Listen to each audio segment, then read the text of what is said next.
Okay, I'm one of the people here tomorrow night doing a 10-minute set. So today I'm not going to repeat any of those, I'm doing new things.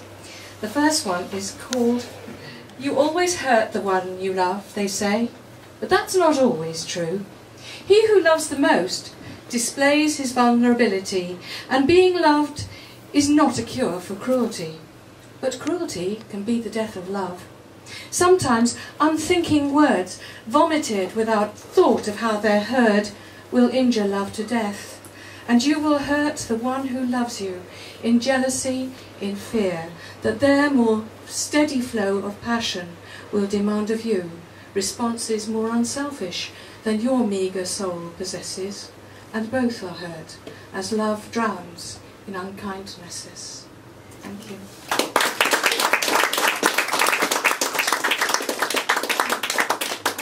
Up a bit. I really can't sing, sorry.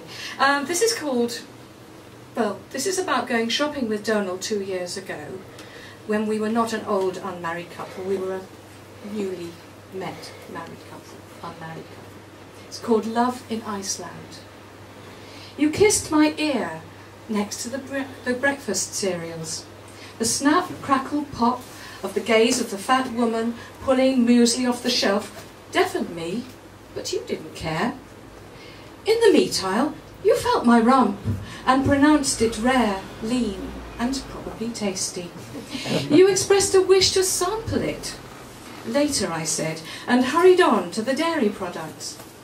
But cream was too erotic a concept, and hastily I steered us to the frozen food department, which brought out the beast in you, and you became a polar bear. The cuddly, smothery kind, begging for penguins as we stood in the queue in Iceland.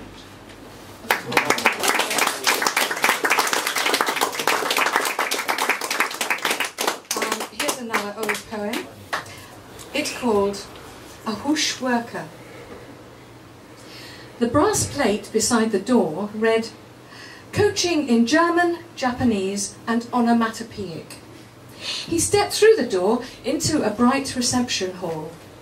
Can I? Whoops, there, said the pretty girl behind the desk. I see you are an onomatopoeic speaker, he replied, picking up her dialect easily. I'm looking for a refresher course in onomatopoeic.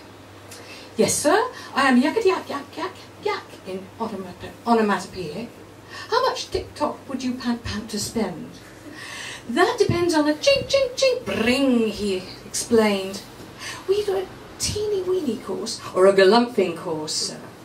If you want to lumber, take the galumphing course. The pace is less whoosh. When do you intend to visit Onomatopoeia? I'm brumming there next month. If I may yakety yak, sir, you do chatter onomatopoeic very hooray already.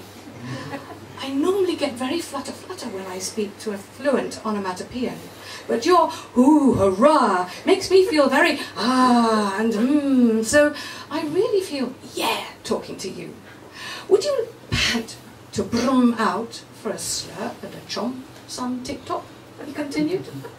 She thought about this for a tick, then said, I'm quite a hush person, but a whoosh slurp would be Privately, she thought, I hope he won't expect smackers and fumbling and slap and tickle afterwards.